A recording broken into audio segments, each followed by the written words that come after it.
बात करने के लिए लॉगिन करें www.astrotak.com।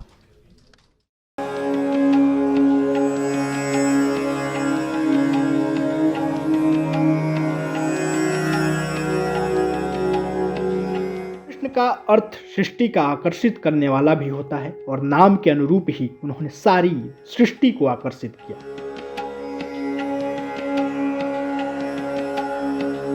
लेकिन जब जब टूटा स्वयं भगवान कृष्ण के धैर्य का बांध, तब तब उठा है उनका सुदर्शन चक्र।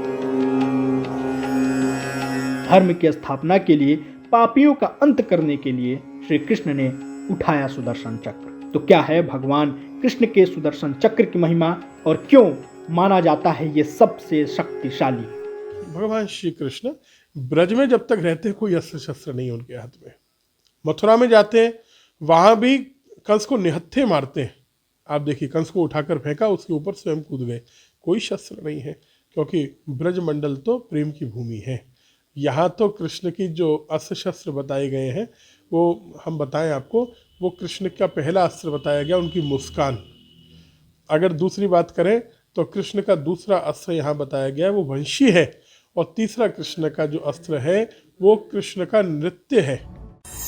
चक्र एक विशेष तरह का घातक हथियार है जो बहुत सारे देवी देवताओं के पास है। श्री हरि के चक्र का नाम कांता चक्र है और शिव जी का चक्र है भौरेंदु। सबसे शक्तिशाली चक्र सुदर्शन चक्र है, जिसे केवल श्री कृष्ण ही धारण करते हैं। ऐसा माना जाता है कि इसका निर्माण शिव जी ने किया था। श्री हरि के प्रतीक के रूप में चक्र की पूजा भी की जाती है। अगर घर के मुख्य द्वार पर शंख और चक्र की आकृति लगाई जाए तो हर व्यक्ति हर तरह की दुर्घटनाओं से सुरक्षित रहता है। जहां एक और धर्म की रक्षा और कृष्ण ने सुदर्शन रूपी अस्त्र उठाया, वहीं प्रेम की स्थापना के लिए बांसुरी भी थामी। श्री कृष्ण का सबसे दिव्य अस्त्र भी बांसुरी है। कहते हैं कि श्री कृष्ण की बांसुरी में स्वयं मां सरस्वती का वास था और उनकी वंशी की धुन सबको मतवाली बना देती थी।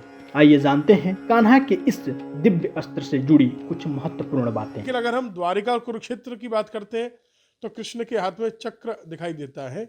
दूसरा, उनके हाथ में जो गदा दिखाई देती है वो कौमुद की नाम की गदा है। अगर हम देखें, उनके हाथ में पद्म दिखाई देता है, कमल। लेकिन साथ साथ भगवान कृष्ण के हाथ में एक शंख भी दिखाई दे रहा है। ये पांचजन्य नाम का शंख है। खड्ग भी कहीं कहीं कृष्ण के हाथ में आपको कुरुक्षेत्र की लीला में दिखाई देगा। श्री कृष्ण नटवर भी हैं और हर कला के महारथी भी हैं। संगीत के ज्ञाता होने के कारण उन्होंने बांसुरी नामक वाद्य यंत्र का प्रयोग किया। यह बांस का बना हुआ एक वाद्य होता है जो वायु के सहारे मीठी ध्वनियों को पैदा करता है। बांसुरी की ध्वनि से श्री कृष्ण ने अपने चारों ओर की नकारात्मक ऊर्जा को दूर किया करते थे। बांसुरी के छिद्र यही बताते हैं कि कृष्ण की कृपा से शरीर के सारे चक्र ठीक हो सकते हैं और मुक्ति का संगीत बज सकता है। घर में बीम पर अगर बांसुरी लटका दी जाए तो बीम का बुरा असर समाप्त हो जाता है। बड़ी दिव्य प्रभावी है कान्हा की मुरली। आप भी इसके प्रयोग से जीवन की नकारात्मकता से छुटकारा पा सकते हैं। लेकिन कान्हा के सुदर्शन चक्र और मुरली से भी कहीं ताकतवर है उनका आकर्षण यानी सम्मोहन की शक्ति। द्वारिका और कुरुक्षेत्र की बात करते हैं तो कृष्ण के हाथ में चक्र दिखाई देता है। दूसरा, उनके हाथ में जो गदा दिखाई देती है वो कौमुद की नाम की गदा है। अगर हम देखें, उनके हाथ में पद्म दिखाई देता है, कमल। लेकिन साथ साथ भगवान कृष्ण के हाथ में एक शंख भी दिखाई दे रहा है। ये पांचजन्य नाम का शंख है। खड्ग भी कहीं कहीं कृष्ण के हाथ में आपको कुरुक्षेत्र की लीला में दिखाई देगा।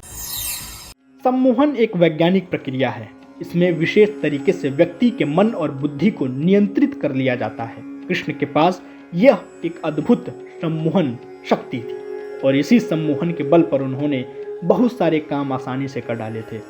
जयद्रथ का वध इसका सबसे बड़ा उदाहरण माना जाता है।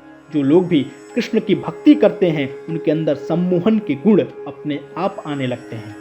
लेकिन इस शक्ति का दुरुपयोग नहीं करना चाहिए।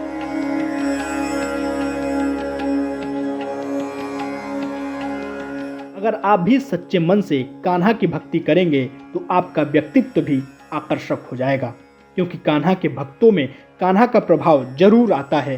तो क्या आप भी इन अस्त्रों और उनसे जुड़ी सीख आप अपने जीवन में शामिल करेंगे?